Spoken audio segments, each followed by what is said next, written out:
Doctrine of indoor management.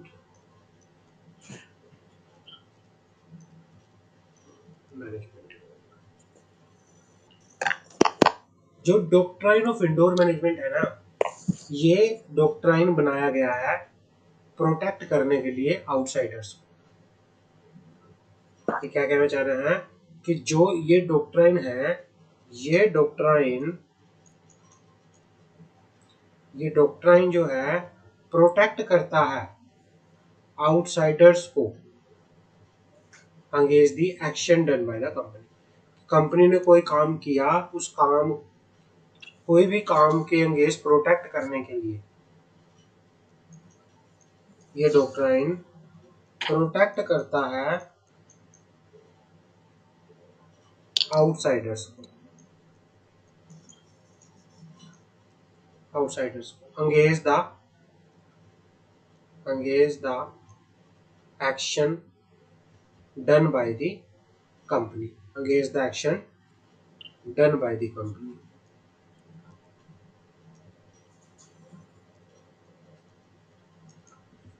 जो आप कह रहे थे कि सर जो आउटसाइडर है उनका क्या होगा, यहाँ पे तो चलो ये वॉइड हो जाएगा, और फिर अब आउटसाइडर का क्या होगा। अब आउटसाइडर जो कंपनी के साथ जिन्होंने कोई कॉन्ट्रैक्ट किया था बट वो अल्ट्रा वायरस निकल गया, कुछ भी निकल गया, तो उसके अगेंस्ट आउटसाइडर को ये वाला डॉक्ट्राइन प्रोटेक्ट करता है, डॉक्ट्राइन ऑफ इंडोर मैनेजमेंट।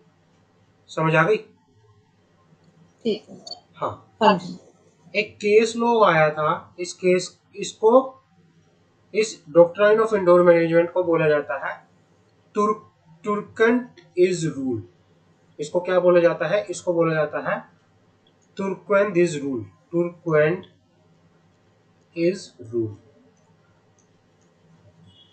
एक केस लॉ हुआ था, एक रॉयल ब्रिटिश बैंक वर्सेस, एक केस लॉ हुआ था रॉयल ब्रिटिश बैंक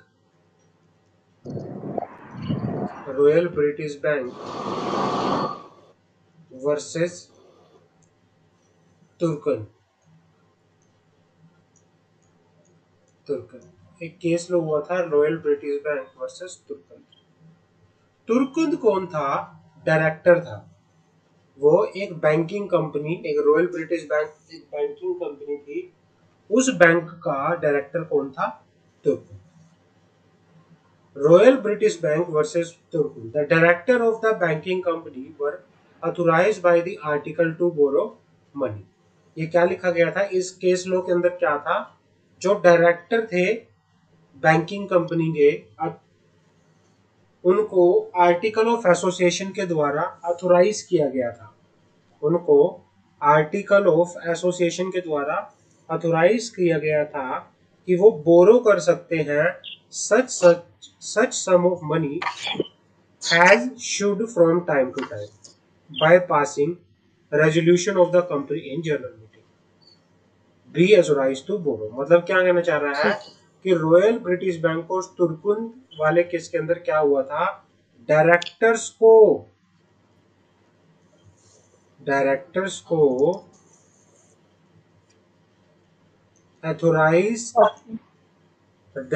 को ऑथोराइज किया गया था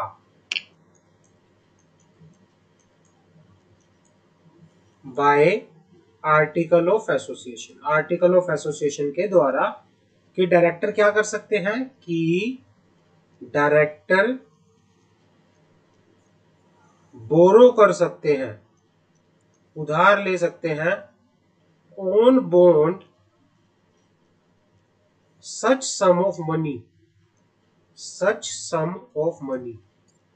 भाई डायरेक्टर बोरो कर सकते हैं, डायरेक्टर उधार ले सकते हैं पैसा टाइम टू टाइम, बट उनको क्या करना पड़ेगा? Bye passing resolution in the general meeting. Bye passing resolution in the general meeting. उनको जनरल मीटिंग के अंदर रेजोल्यूशन पास करना पड़ेगा अगर उनको क्या करना है? बोरो करना है पैसा। बट क्या हुआ? The director gave a bond to Turquand without the authority of such resolution. But कोई मिस्टर तुर्कुल था, इस रॉयल ब्रिटिश बैंक के डायरेक्टर ने क्या किया, इस तुर्कुंद से पैसा ले लिया, इसको बॉन्ड इशू किए without the authority of resolution, but resolution pass नहीं किया। द डायरेक्टर ठीक है। The director gave the director gave a bond to Turquand without the authority of resolution. बिना रेजोल्यूशन पास किए, बिना शेयर होल्डर का resolution pass किए general meeting के अंदर इन्होंने बॉन्ड इशू कर दिया। और बाद में क्या हुआ, it was held that Turquand could sue the company on the strength of the bond. और ये कोर्ट ने ये माना गया, कोर्ट के अंदर ये बोला गया, क्योंकि इन्होंने, अगर इन्होंने आर्टिकल ऑफ एसोसिएशन से आउटसाइड जाके कोई काम किया डायरेक्टर ने, तो ये अल्ट्रा वायरस था against the authority of the director. But as per the doctrine of हाँ इंडोर जी। Management, as per the doctrine of indoor management, outsider को प्रोटेक्ट किया जाएगा। आउटसाइडर के पास राइट है किस चीज का, वो कंपनी के अगेंस्ट क्या कर सकता है, केस फाइल कर सकता है। It was held that, action ले। हाँ, it was held that Turkund could sue the company on the strength of the bond, as he was entitled to assume that necessary resolution has been passed। उसको कहते हैं, ये उसको क्या किया कि has he was entitled to, कि वो मान लेगा as per the doctrine of indoor management, बाहर का अगर कोई बंदा कंपनी के साथ कोई ट्रांजैक्शन करता है, बाहर का कोई बंदा कंपनी के साथ कोई बिजनेस करता है, कोई कॉन्ट्रैक्ट करता है, तो वो मान लेता है कि भाई उसने, कंपनी ने सारे के सारे कंप्लायंस किए होंगे, वो मान लेता है as per the doctrine of indoor management. ठीक है, बट आउटसाइडर का भी तो रोल बनता था कि कंपनी को अथॉरिटी है इस चीज की या नहीं, चेक करने का। कंपनी नहीं, पता है क्या, अब ये उनकी इंटरनल है, आर्टिकल ऑफ एसोसिएशन हो गया या जो भी है चीजें, कि भाई ये तो उनका इंटरनल ठीक था। जब इन्होंने मैनेजमेंट के ठीक लिए आर्टिकल ऑफ एसोसिएशन बना हुआ है और मैनेजमेंट ने आर्टिकल ऑफ एसोसिएशन को फॉलो नहीं किया और उसने ठीक। कॉन्ट्रैक्ट किया उनके साथ, उस चीज में तो मेमोरेंडम में तो वो चेक कर सकते। हाँ, पर as per the doctrine of indoor management ये कहता है कि भाई इस सिचुएशन के अंदर भाई ये प्रॉपर ही नेग्लिजेंस किसकी है, कंपनी के बोर्ड ऑफ डायरेक्टर की है। और as per the doctrine of indoor management हम ये मान के चलेंगे कि भाई जो ये है डॉक्ट्राइन ऑफ इंडोर मैनेजमेंट, ये क्या क्या चलता है कि इसमें आउटसाइडर जो है, आउटसाइडर जो है वो प्रॉपरली कि उसके पास राइट है कि वो एक्शन ले सकता है, वो केस फाइल कर सकता है कंपनी के अगेंस्ट। जो वहां के वो थे, कोर्ट के जज थे, लॉर्ड हेनरी ऑब्जर्व, उन्होंने क्या माना कि outsider are bound to know the external position of the company. Outsider किस चीज के लिए बाउंड होते हैं, एक्सटर्नल पोजीशन को जानने के लिए बाउंड होते हैं, but not bound to know the indoor management. जो ये आर्टिकल के अंदर लिखा हुआ था, ये इनकी क्या थी, इंडोर मैनेजमेंट थी। भाई जो कंपनी की इंटरनल पॉलिसी है उनके जानना एक उसके लिए, आउटसाइडर के लिए मैंडेटरी नहीं है। मैं कंपनी उसको, आउटसाइडर को एक्सटर्नल पॉलिसी का पता होना चाहिए जो पब्लिकली होती है, बट जो इंटरनल चीजें खुद की होती है कंपनी की, उसको जानना as per the doctrine of indoor management एक आउटसाइडर के लिए मैंडेटरी नहीं है। तो as per the doctrine of ठीक इंडोर है। मैनेजमेंट, क्योंकि डायरेक्टर्स को पता होनी चाहिए थी, जो कि डायरेक्टर्स ने खुद ये बना रखा है कि वो अगर कोई पैसा बोरो करते हैं तो पहले उनको रेजोल्यूशन पास करना पड़ेगा, बट उन्होंने ऐसा नहीं किया। ये उनकी इंटरनल फेलियर है और इस वजह से कंपनी खुद इस चीज के लिए जिम्मेवार है, आउटसाइडर इस चीज के लिए जिम्मेवार नहीं होगा। समझ आ गया तुर्कन रूल, ठीक। डॉक्ट्राइन ऑफ इंडोर हाँ मैनेजमेंट समझ आ गया। हाँ आगे जी। बात करते हैं section 176। Section 176 of the Company Act provide for the validity of Act of Director. No act done by person as a director shall be deemed to be invalid.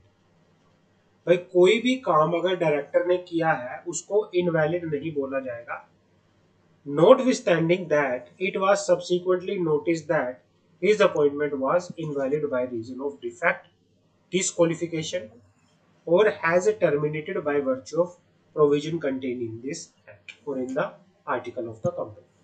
ये कहना चाह रहा है कि डायरेक्टर ने अगर कोई डायरेक्टर की कैपेसिटी में काम किया है, यहाँ पे ये लिख रहा है कि भाई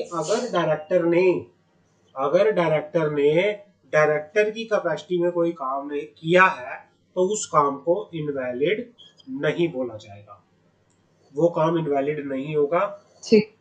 चाहे मान लो किसी डायरेक्टर को अपॉइंट किया गया था, बाद में पता चला कि वो डायरेक्टर बनने के लिए उसके पास क्वालिफिकेशन ही नहीं थी, डायरेक्टर वो बने नहीं सकता था, वो तो डिस्क्वालीफाई था। लेकिन मान लो 1 महीना हो गया था उसको डायरेक्टर बने और 1 महीने तक उसने काफी सारे काम कर लिए थे, तो वो जितने भी काम उसने डायरेक्टर वाली पोजीशन में किए थे वो सारे के सारे काम क्या माने जाएंगे, वैलिड माने जाएंगे, उनको इनवैलिड नहीं बोला जाएगा।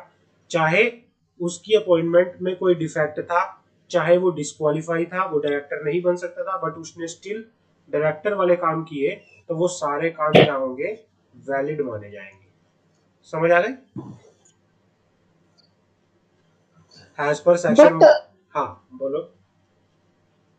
अगर डायरेक्टर्स कोई भी क्या है, लाइक फर्स्ट रूल में boring out of the article of association के बाहर जाते हैं, फिर तो मानते हैं।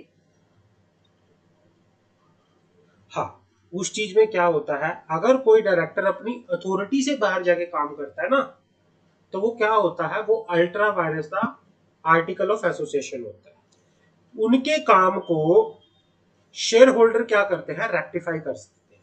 उनके काम को शेयर होल्डर क्या करते हैं, रेक्टिफाई करते हैं। वो काम थे उनकी अथॉरिटी से बाहर, वो काम तो थे उनकी अथॉरिटी से बाहर। बट मान लो किसी डायरेक्टर को बनाया गया, बाद में पता चला कि भाई ये तो डायरेक्टर बन ही नहीं सकता था, इसके पास तो क्वालिफिकेशन ही नहीं थी ये डायरेक्टर बनने की, ये तो डायरेक्टर भाई धोखाधड़ी से बना हुआ है। बट वो काम कर रहा था एज अ डायरेक्टर, वो काम कर रहा था एज अ डायरेक्टर, चाहे तो वो अपनी आर्टिकल की अथॉरिटी से बाहर जाके कर रहा था या किसी और रीजन से कर रहा था, बट वो डायरेक्टर बनने के लायक नहीं था, बट फिर भी वो डायरेक्टर की तरह काम कर रहा था। तो जितने भी काम उसने एज अ डायरेक्टर की कैपेसिटी में किए होंगे, जितने भी कॉन्ट्रैक्ट उसने डायरेक्टर की कैपेसिटी में किए होंगे, उन कॉन्ट्रैक्ट को इनवैलिड नहीं बोला जाएगा। समझ आ गई?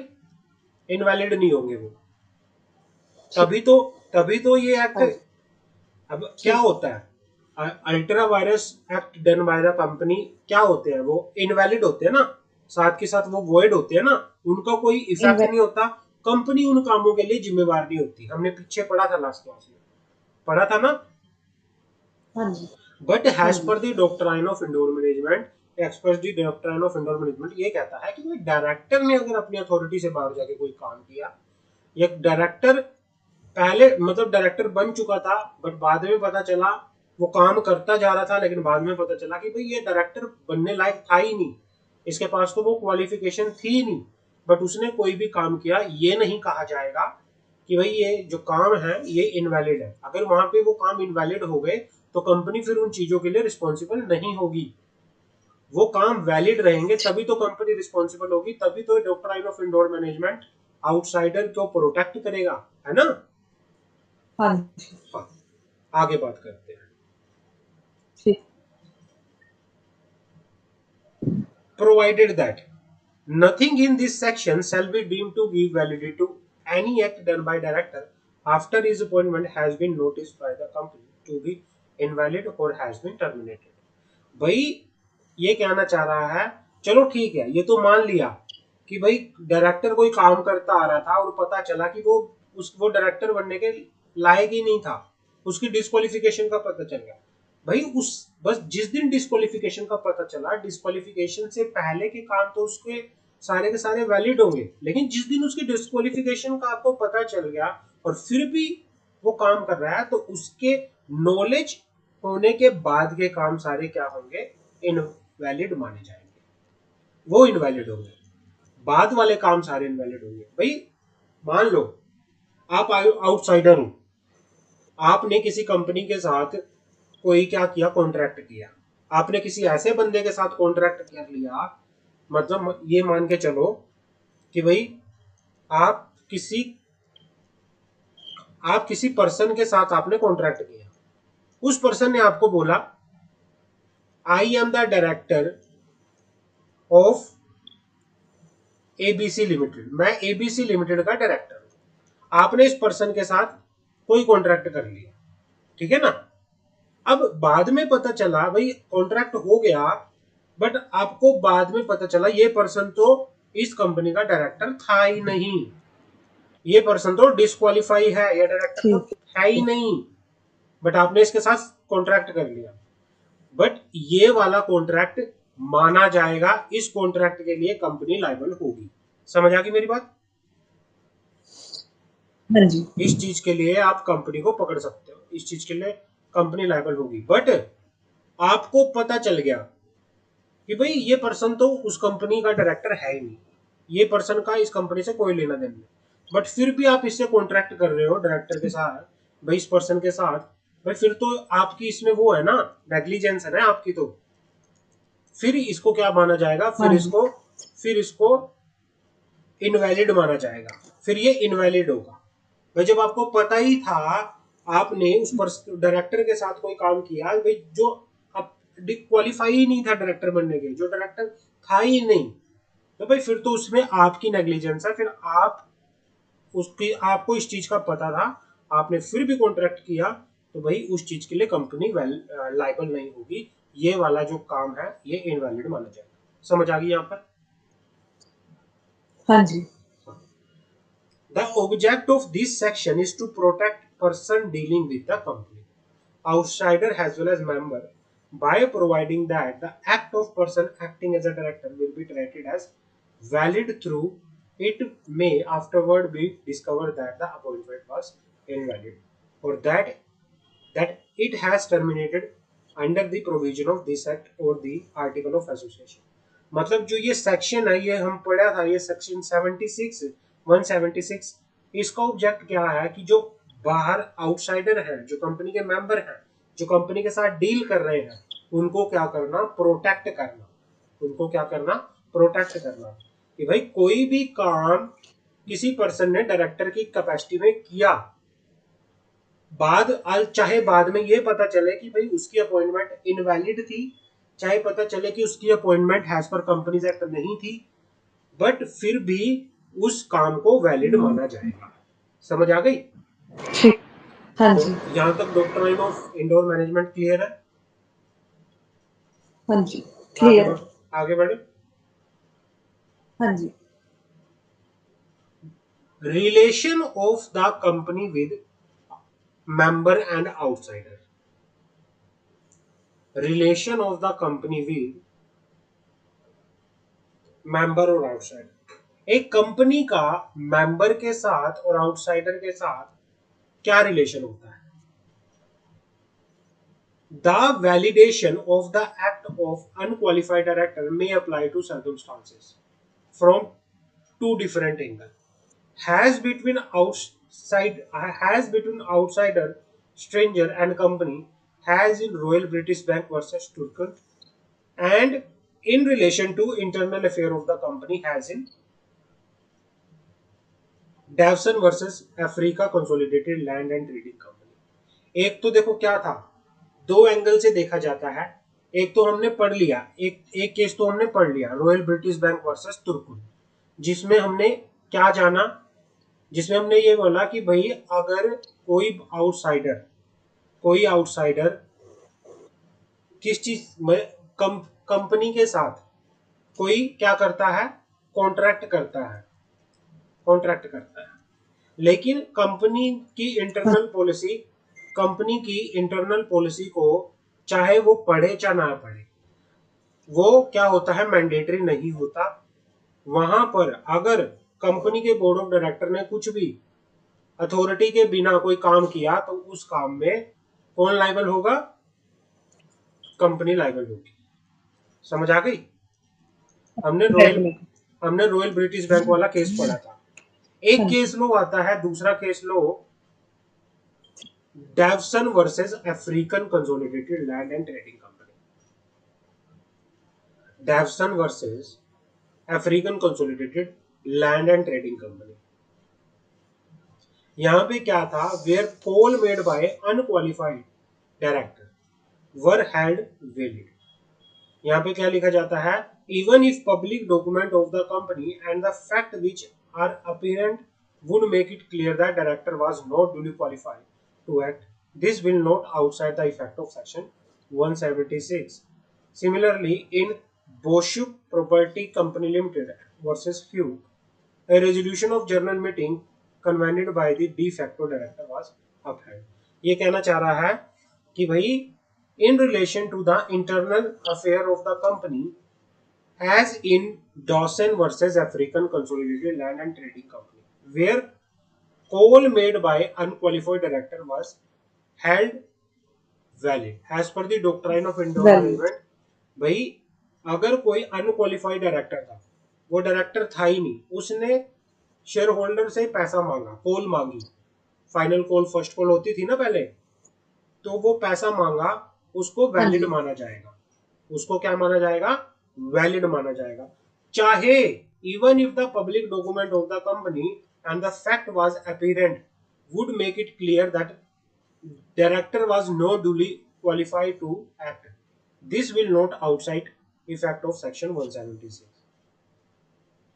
ये कहना चाह रहा है कि भाई चाहे पब्लिक डॉक्यूमेंट में ये भी लिखा था कि ये साफ साफ भी दिखाई दे रहा था कि वो डायरेक्टर कैपेसिटी में काम नहीं कर सकता, वो डायरेक्टर वो ये काम नहीं कर सकता, वो कॉल नहीं मांग सकता, तब भी उसने कॉल मांगी. तो इस चाहे वो कॉल मांग रहा है तो as per this rule, as per the doctrine of indoor management, ये क्या माना जाएगा, इन डायरेक्टर के लिए वैलिड माना जाएगा कि भाई वैलिड है.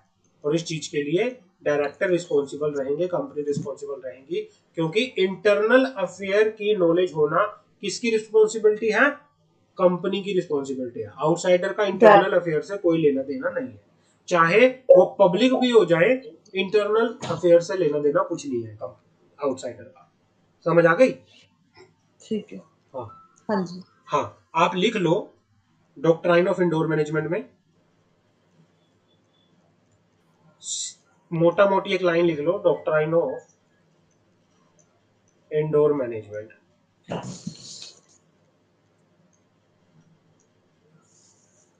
इसमें लिखो, हैज पर द डॉक्ट्राइन ऑफ, हैज पर the doctrine of indoor management, as per the doctrine of Indo management, outsider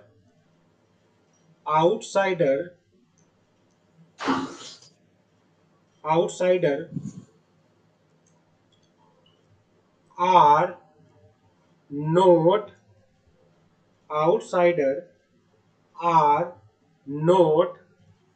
liable, outsider are not liable for the, outsider are not liable for the internal affair of the company, for the internal affair of the company. Outsider are not liable for the internal affair of the company.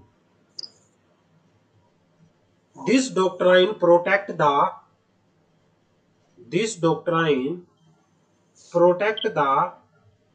outsider,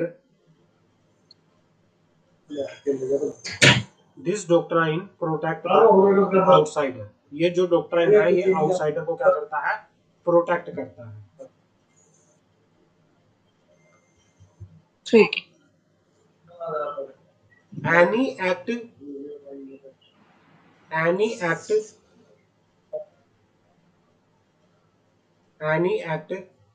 done by, any act as per this doctrine and section 176, any act done by unqualified director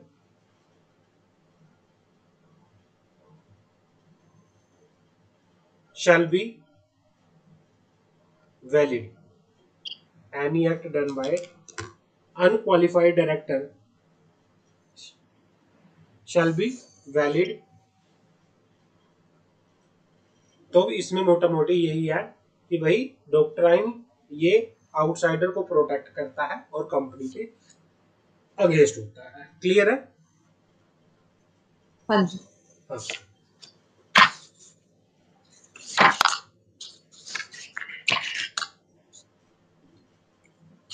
भाई अगर चलो पहले तो अब एक चीज होती है, बोर्ड ऑफ डायरेक्टर ने,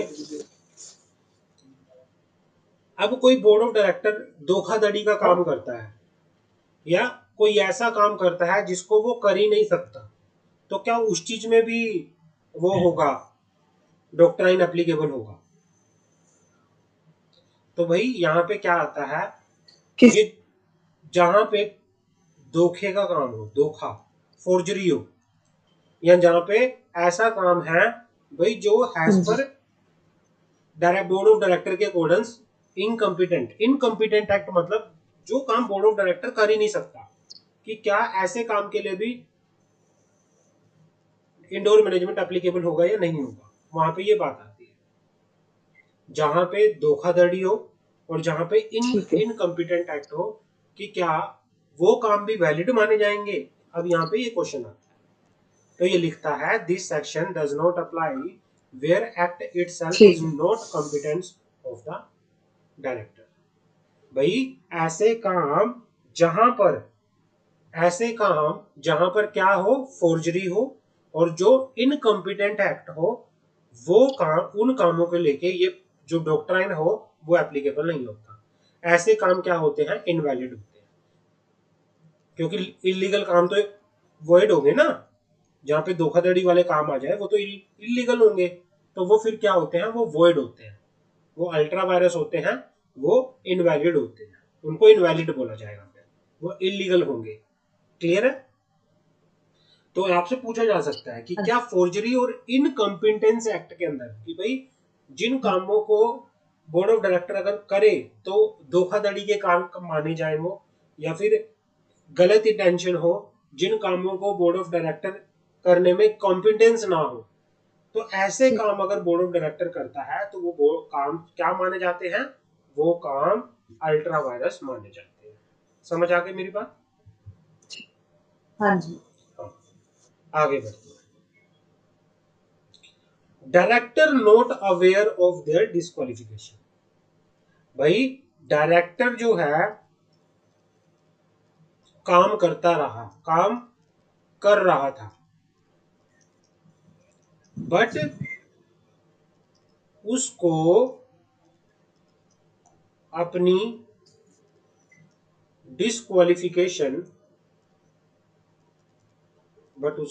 डिस्क्वालिफिकेशन का पता ही नहीं था।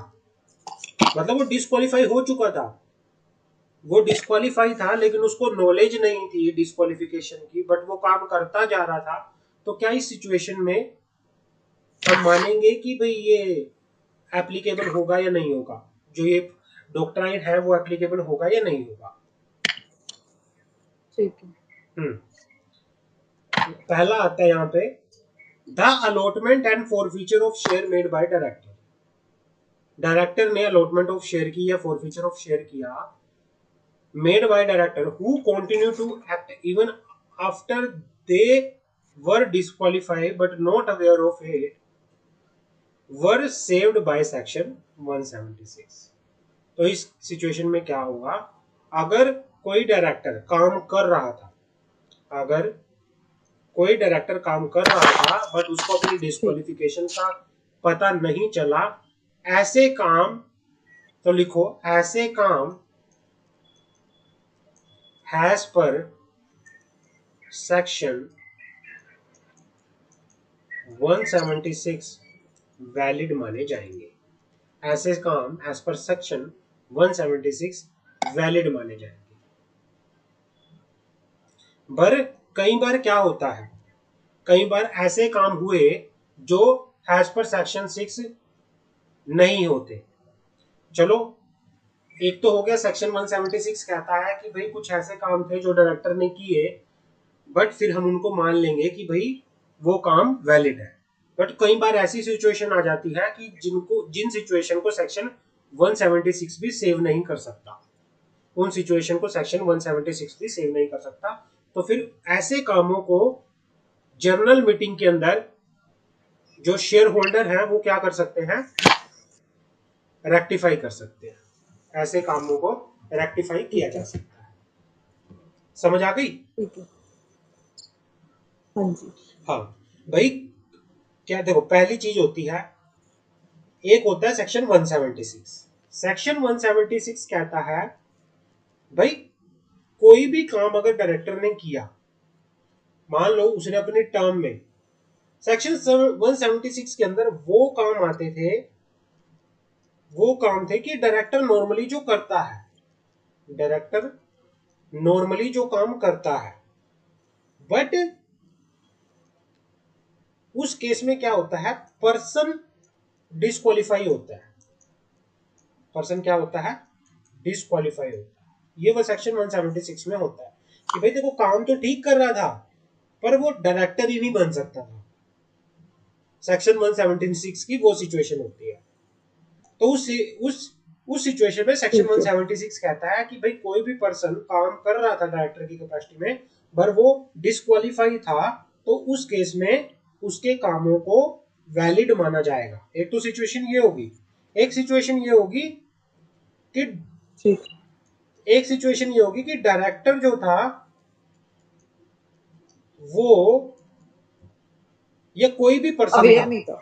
हाँ भाई कोई भी पर्सन था, वो डायरेक्टर जो था वो मैलाफाइड इंटेंशन से, मान लो उसकी काम, जिसने जो वो काम उसने किया वो गलत इंटेंशन के साथ किया, मैलाफाइड इंटेंशन, मैलाफाइड इंटेंशन।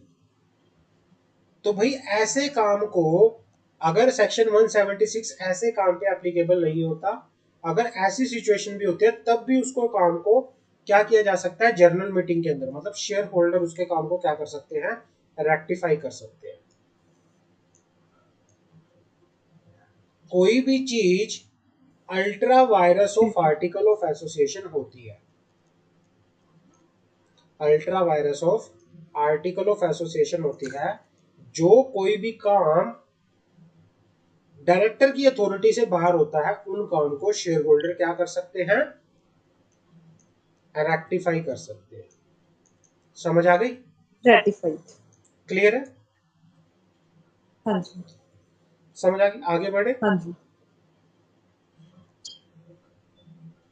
आगे बढ़ते हैं। हाँ जी।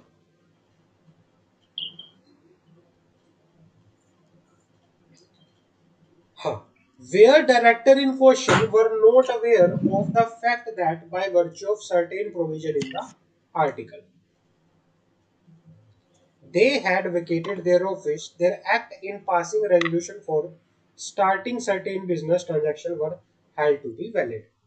ये कहना चाह रहा है कि जहां पर director in question, director in question क्या था कि भाई जिसके ऊपर डाउट था कि भाई वो डिस्क्वालीफाई हो चुका था बट काम कर रहा था, डायरेक्टर इन क्वेश्चन था वो, where the director in question were not aware of the fact that by virtue of certain provision in the article, भाई जहां पर डायरेक्टर ने ये बोला कि भाई कुछ प्रोविजन थे आर्टिकल के अंदर, उनकी क्या थे, उन आर्टिकल, उन प्रोविजन को लेके वो क्या नहीं थे, अवेयर नहीं थे।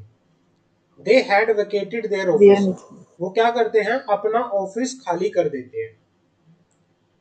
Their acts in passing resolution for starting certain business transaction are valid, had to be valid। क्या हुआ, डायरेक्टर ने, एक केस लो आया था, शिरोमणि sugar mill versus Devi Prasad, एक केस लो था, केस लो याद करना, ये शिरोमणि, शिरोमणि शुगर ठीक है। मिल वर्सेस देवी प्रसाद। शिरोमणि sugar mill versus Devi Prasad. इसमें क्या बोला गया था, इसमें जरूरी है मतलब जो मैंने लिखवा रखी है ना इसमें केस लो, ये तो पढ़ कि पढ़ लेना, क्योंकि आप रेफर करके भी तो कहीं ना कहीं हाँ, से दोगे ना। जोन सा ये वाला केस लो है ना, हाँ जी, रॉयल ब्रिटिश बैंक,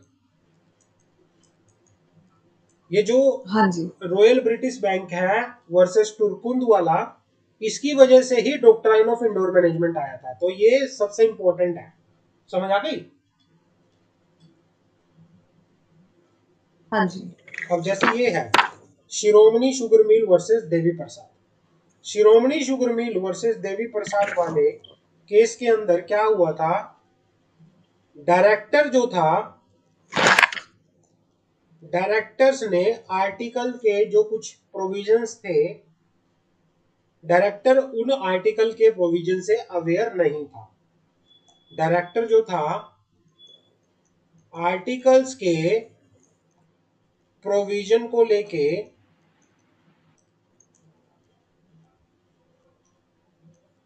अवेयर नहीं था,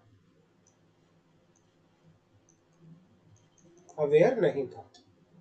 और बाद में वो अपना ऑफिस, उसको पता चला कि भाई मैं डिस्क्वालीफाई हूं, और वो अपना ऑफिस छोड़ के चला गया। उसने क्या कर दिया, रिजाइन कर दिया, उसने बाद में रिजाइन कर दिया। बट उसने जो भी काम किए स्टार्टिंग के अंदर, उसने जो भी काम किए वो सारे काम क्या माने जाएंगे, वैलिड माने जाएंगे। समझ आ गई? वैलिड, वैलिड माने, मान लो आप किसी कंपनी के अंदर ठीक अपॉइंट है, हुए, आपने कोई काम किया जो कि हैज पर आर्टिकल नहीं था, और आप रिजाइन करके चले गए। बाद में पता चला कि भाई जो आपने काम कर रखे हैं, ये सारे काम जो आपने कर रखे हैं ये हैज पर आर्टिकल नहीं थे, बट फिर भी इन सारे कामों को क्या माना जाएगा, वैलिड माना जाएगा। समझ आ गई? क्लियर ठीक है? है, यहां तक क्लियर है? ये वाला कंस्ट्रक्टिव नोटिस वाला ये मैं आपको बताऊंगा अभी, इसको रहने दो यहाँ पे। यहां तक क्लियर हो गया सारा? डॉक्ट्राइन हाँ ऑफ जी, इंडोर मैनेजमेंट का क्रक्स समझ आ गया, क्या क्रक्स है डॉक्ट्राइन ऑफ इंडोर मैनेजमेंट का? हाँ जी, हाँ जी सिमरन, क्लियर है? मतलब ये कहना चाह रहा है, ये प्रोटेक्ट करता है आउटसाइडर को, कोई भी काम अगर, हाँ, कुछ कह रहे हो सिमरन? जो केस है, हाँ, हाँ जी, जो केस है शिरोमणि sugar mill and the Devi Prasad, वो कौन है देवी प्रसाद? एक तो मिल होगी एंड सेकंड देवी वन कौन है पर्सन? देवी प्रसाद डायरेक्टर है। ठीक है, क्लियर है?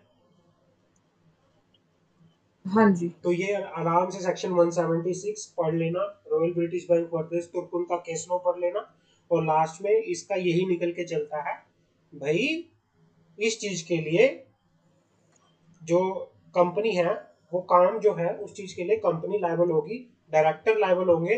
कंपनी मतलब जो भी काम अगर कंपनी करती है, वो उनकी नॉलेज होना, उनकी इंटरनल मैनेजमेंट की नॉलेज होने की रिस्पॉन्सिबिलिटी कंपनी के ऊपर है। इंटरनल मैनेजमेंट की नॉलेज के लिए आउटसाइडर रिस्पॉन्सिबल नहीं होंगे। ये वाला डॉक्ट्राइन आउटसाइडर को क्या करता है, प्रोटेक्ट करता है। समझ आ गई? हाँ जी, हाँ। अब आगे आता है exception to the doctrine of indoor management. कुछ ऐसी सिचुएशंस हैं, कुछ ऐसी सिचुएशन है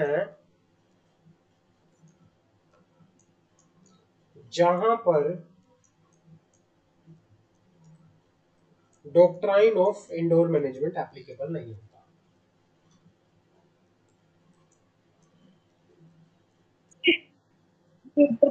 डाउट है जो कंस्ट्रक्टिव नोटिस है उसके बीच में लिखा कैन बी इनवोक्ड, इसका मीनिंग ये मैं बताऊंगा अभी, ये मैं बताऊंगा आगे। इनवोक्ड, हाँ, मैंने आपको बोला है कि डॉक्ट्राइन ऑफ कंस्ट्रक्टिव ठीक, नोटिस, जब डॉक्ट्राइन ऑफ कंस्ट्रक्टिव नोटिस में आएंगे तब बताऊंगा। ठीक है?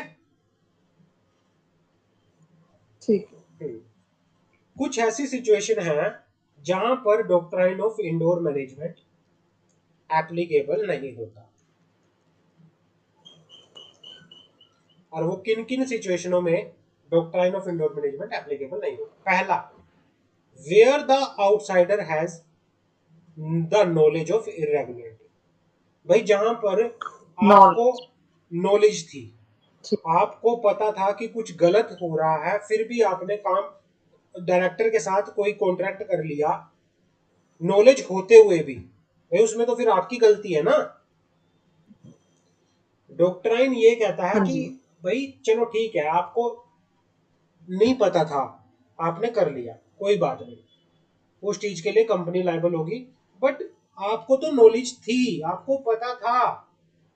This rule does not protect any person who has actual or even an implied notice of lack of authority of the person acting on behalf of the company. Does a person knowing fully well that the director do not have the authority to make transaction but still enter into it cannot seek protection under the rule of indemnity? मान लो सिमरन, आपने किसी director के साथ कोई contract किया, ठीक है, आपको पता था कि इस डायरेक्टर के पास वो अथॉरिटी है ही नहीं काम करने की, बट फिर भी आपने काम कर लिया, उसके साथ मिलके कोई कॉन्ट्रैक्ट कर लिया, वो आपकी गलती है। तो भाई वहां पर डॉक्ट्राइन ऑफ इंडोर मैनेजमेंट, जो डॉक्ट्राइन ऑफ इंडोर मैनेजमेंट है वो एप्लीकेबल नहीं होगा। समझ आ गई? क्लियर है? पहला समझ आ गया कहां पे एप्लीकेबल नहीं होगा, कि जहां पर आपको नॉलेज हो, जहां पर आउटसाइडर को नॉलेज हो कि भाई एक पर्सन के पास कोई अथॉरिटी नहीं है, उसको इरेगुलरिटी की नॉलेज है। क्लियर है?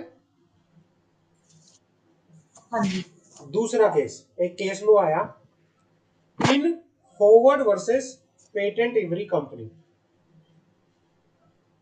Hovered versus Patent Ivory company में क्या लिखा हुआ था, पढ़ते हैं। ये इससे रिलेटेड केस लो है, इससे रिलेटेड केस लो है, ये समझ आ गई? पहले वाले पॉइंट से रिलेटेड ये केस लो है। इस केस लो में क्या हुआ था, article of company empower the director to borrow up to 1000 pound only. भाई जो आर्टिकल ऑफ कंपनी था वो क्या कर रहा था, वो डायरेक्टर को अथॉरिटी दे रहा था कि डायरेक्टर सिर्फ 1000 पाउंड तक क्या कर सकते हैं, बोरो कर सकते हैं, पैसा बोरो कर सकते हैं। बट वो 1000 से ऊपर भी पैसा बोरो कर सकते हैं, लेकिन उसको लेने के लिए उनको जर्नल मीटिंग, शेयर होल्डर से अप्रूवल लेनी पड़ेगी। समझ आ गई? बट उस चीज को लिए उनको शेयर होल्डर से अप्रूवल लेनी पड़ेगी। विदाउट सच कंसेंट, बना बिना किसी कंसेंट के, बिना किसी कंसेंट के, शेयर होल्डर की बिना किसी कंसेंट के, without such consent having obtain, they borrow 3500 pound from one of director who took debenture. उन्होंने क्या किया, कंपनी के एक डायरेक्टर से 3500 पाउंड बोरो कर लिए। समझ आ गई? भाई देखो, डायरेक्टर 1000 तक तो बिना किसी जर्नल मीटिंग के रेजोल्यूशन के ले सकते थे, लेकिन 1000 से ऊपर लेने के लिए उनको शेयर होल्डर की अप्रूवल लेनी पड़ती मैंडेटरी था। बट इन्होंने तो बिना शेयर होल्डर की अप्रूवल को, बिना जर्नल मीटिंग के 3500 पाउंड ले लिए किसी कंपनी के डायरेक्टर से, या अपनी कंपनी के डायरेक्टर से। कंपनी रिफ्यूज टू पे द अमाउंट, कंपनी ने अमाउंट पे करने से मना कर दिया उस डायरेक्टर को। held that debenture were good to the extent of 1000 pound only because the director has notice or was deemed to have notice of the internal irregularity। मान लो भाई वो तो खुद कंपनी का डायरेक्टर था, एक डायरेक्टर ने कंपनी को लोन दिया, एक डायरेक्टर ने कंपनी को लोन दिया। भाई कंपनी के आर्टिकल ऑफ एसोसिएशन के अंदर लिखा हुआ था, board of director, hello hello hello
yes Simran. हाँ, तो मैं ये कह रहा था कि एक कंपनी के डायरेक्टर ने, कंपनी के खुद के डायरेक्टर ने कंपनी को लोन लिया। कंपनी के आर्टिकल ऑफ एसोसिएशन में लिखा हुआ था कि बोर्ड ऑफ डायरेक्टर लोन ले सकते हैं 1,000 पाउंड तक, बट 1,000 पाउंड से ज्यादा उनको लोन लेने के लिए जनरल मीटिंग में शेयर होल्डर की अप्रूवल लेनी पड़ेगी। बोर्ड ऑफ डायरेक्टर में ये डायरेक्टर भी तो होगा ना, समझ रहे हो? ये भी तो डायरेक्टर हाँ है, ये जी। भी तो बोर्ड ऑफ डायरेक्टर का पार्ट है। इसको भी तो पता होना चाहिए आर्टिकल ऑफ एसोसिएशन का। चाहे बेशक इसने लोन दिया है कंपनी को, पर इसको पता तो खुद होना चाहिए ना कि भाई बोर्ड ऑफ डायरेक्टर के पास 1,000 पाउंड तक लेने की अथॉरिटी थी। उससे ज्यादा लेना होता तो उसको जनरल मीटिंग में शेयर होल्डर की अप्रूवल लेनी पड़ती। बट बिना अथॉरिटी के बोर्ड ऑफ डायरेक्टर ने मुझसे ही 3,500 पाउंड ले लिए। चेक नहीं कर सकते। क्या कह रहे हो सिमरन? बट कंपनी के इंटरनल अफेयर्स को चेक कर ही नहीं सकते, लाइक आर्टिकल ऑफ एसोसिएशन को चेक नहीं कर सकते, तो फिर उन्हें कैसे पता होगा कि कंपनी के पास अथॉरिटी नहीं है? भाई ये तो खुद डायरेक्टर है ना, ये तो खुद डायरेक्टर है कंपनी का। लोन देने वाला बंदा खुद ही डायरेक्टर है कंपनी का, वो आउटसाइडर कैसे हुआ? अब जैसे आप हो, ठीक है। आप सिमरन हो, आपकी खुद की कोई कंपनी है, मान लो आप कंपनी में डायरेक्टर हाँ हो, जी। है ना? और आपकी कंपनी के अंदर आपके कोई 4-5 फ्रेंड, और मतलब आपने 4-5 फ्रेंड ने मिलकर कंपनी बना रखी है, आप भी डायरेक्टर हो, आप सारे डायरेक्टर हो। ठीक है। इन्होंने क्या किया, आपसे डायरेक्टर लोन भी ले लिया। बट डायरेक्टर तो आप भी थे ना, आपको भी पता होना चाहिए वो चीज का, तो इंटरनल मैनेजमेंट का ना, कि भाई 1,000 तक तो बिना अथॉरिटी के पैसा ले सकते हैं, बट 1,000 से ऊपर पैसा लेने के लिए आपको जनरल मीटिंग में अप्रूवल लेनी चाहिए। तो ये जो है, इसके ऊपर doctrine of indoor management applicable नहीं होगा। समझ आ गई? ठीक है। यहां पर doctrine of indoor management applicable नहीं होगा। क्लियर है? आगे बढ़े? हाँ जी। आगे बढ़ते हैं। हाँ जी। Number 2, no knowledge of memorandum and article. Again, the rule cannot be invoked in favor of person who did not consult the memorandum and article and thus did not rely on them. ये कहना चाह रहा है कि भाई अगर कोई person ये बोले, अगर कोई पर्सन ये बोले कि मुझे मेमोरेंडम और आर्टिकल ऑफ एसोसिएशन की नॉलेज नहीं थी। मेमोरेंडम और आर्टिकल ऑफ एसोसिएशन क्या है? पब्लिक डॉक्यूमेंट है, दीज आर पब्लिक डॉक्यूमेंट, इनकी नॉलेज होना जरूरी है। अगर कोई पर्सन ये बोले कि मुझे इस चीज की नॉलेज नहीं थी, तो भी उसके ऊपर doctrine of indoor management applicable नहीं होगा। अगर किसी पर्सन ने कंपनी के साथ कॉन्ट्रैक्ट किया, मान लो उस कॉन्ट्रैक्ट में कोई उसके साथ कोई धोखाधड़ी हो गई, कोई ऐसा हो गया, उसने बिना कंपनी का आर्टिकल, बिना कंपनी का मेमोरेंडम पढ़े कंपनी के साथ कोई कॉन्ट्रैक्ट कर लिया, तो उस केस में अगर उसने सिर्फ ये एक्सक्यूज दिया कि मुझे आर्टिकल की और मुझे मेमोरेंडम की नॉलेज नहीं थी, तो उस सिचुएशन में ये डॉक्ट्राइन जो है एप्लीकेबल नहीं होगा। समझ आ गई? ठीक। हाँ जी। पहला केस कि भाई उसे सब कुछ पता था, दूसरा उसको अगर मतलब ये था कि no knowledge of memorandum and article of association, कि भाई जहां पर पर्सन को memorandum and article of association की नॉलेज नहीं थी, तब भी क्या होगा, ये वाला आर्टिकल, जो ये वाला डॉक्ट्राइन है, एप्लीकेबल नहीं होगा। समझ आ गई? एक केस लो आया था हाँ जी। Rama Corporation versus Proved Tin and General, Rama Corporation versus Proved Tin and General Investment Company. Sir एक टॉपिक याद करने जरूरी है। हाँ ये मतलब याद हो तो वेल एंड गुड है, क्योंकि ये केस लो जी। जितना आप इनसे फैमिलियर हो गए, जितना आपको पता होगा उतना ही सबसे बेस्ट रहेगा। केस लॉ के साथ ईयर भी याद करने जरूरी है। नहीं ईयर याद करने की जरूरत नहीं, आपको केस लो याद हो तो बेस्ट है। समझ आ गई? ठीक। हाँ। हाँ जी। अब यहाँ पे इस Rama Corporation versus Prove Tin general insurance company के अंदर क्या लिखा हुआ था वो बात कर लेते हैं एक बार। हाँ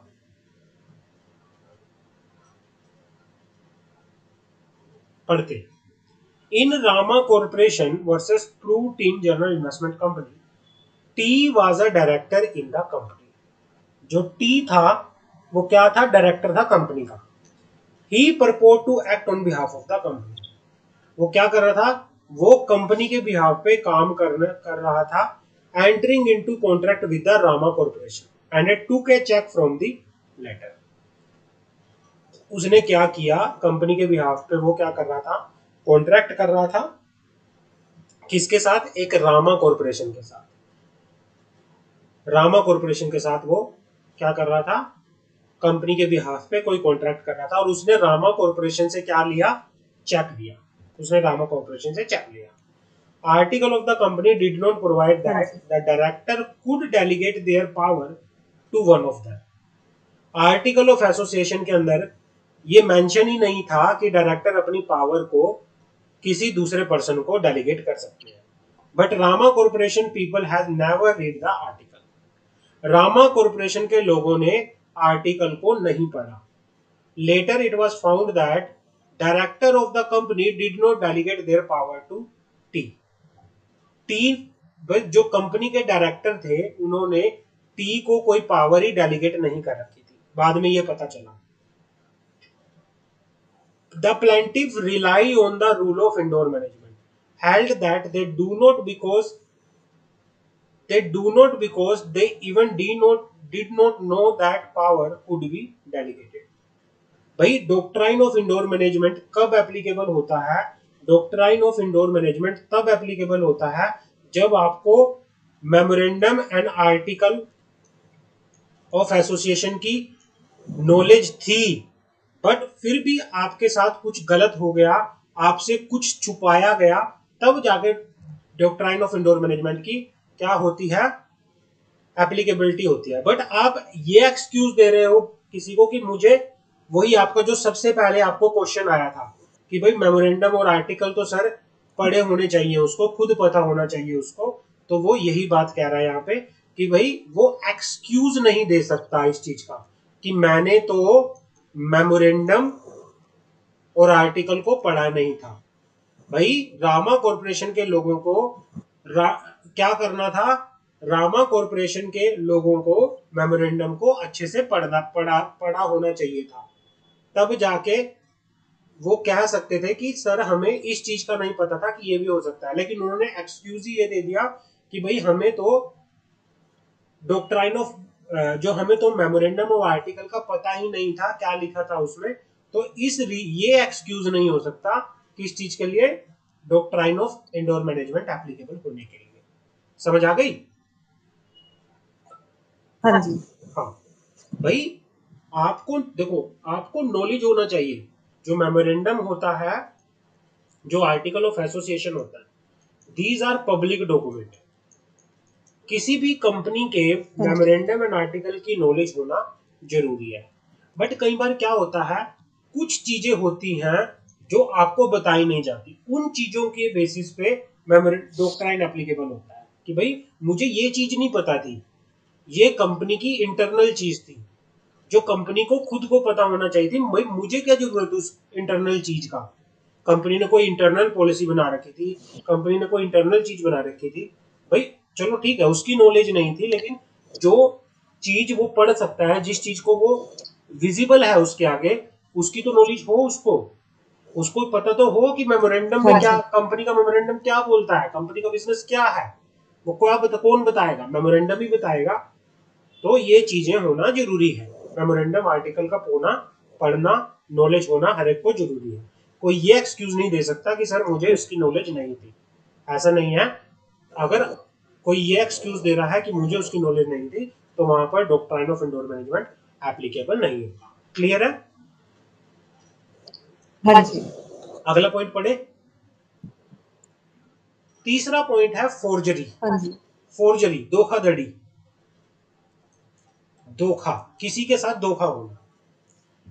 the rule of indoor management does not extend to transaction involving forgery or to transaction which otherwise void or illegal। ऐसी ट्रांजेक्शन जो void है, जो illegal है, उनके ऊपर doctrine of indoor management applicable नहीं होता।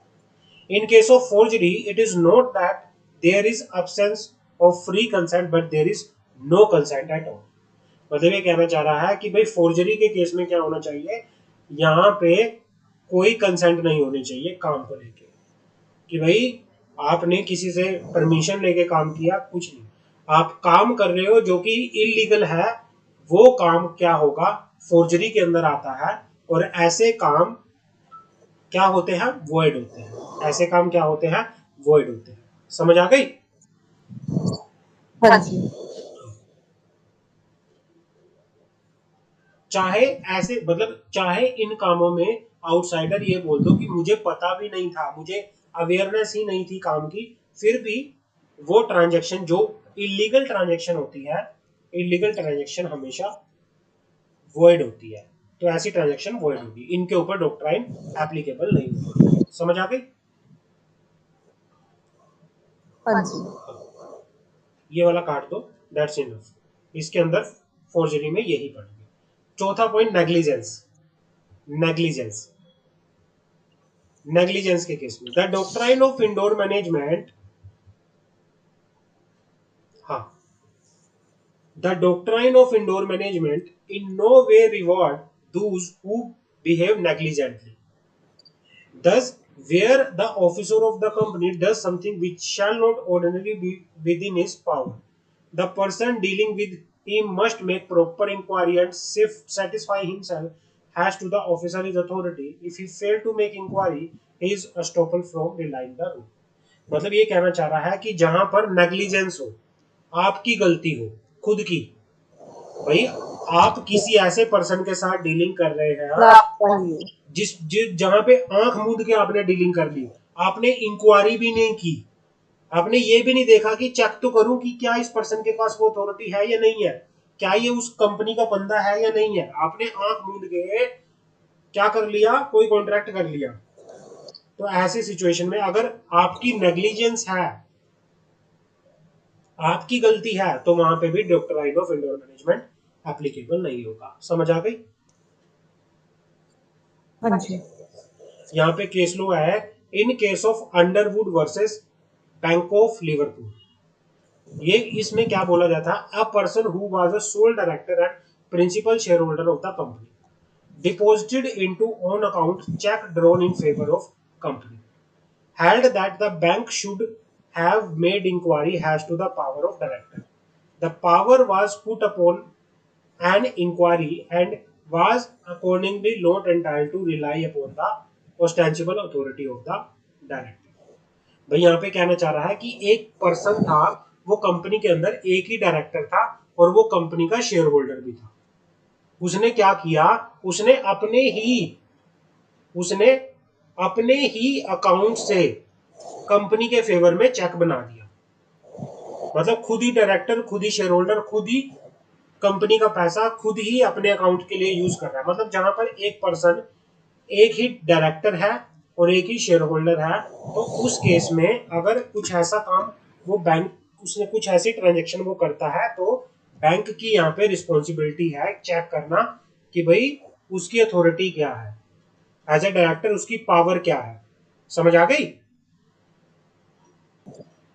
जहां पर एक ही पर्सन डायरेक्टर होता है, एक ही पर्सन शेयर होल्डर होता है, तो वहां पे उसकी पावर को चेक करना कि भाई उसकी पावर क्या है, उसकी पावर को चेक करना बैंक का काम था, बैंक को चेक करना था। अगर उसने, बैंक ने नेग्लिजेंस में नहीं किया, तो वहां पर doctrine of indoor management applicable नहीं होगा।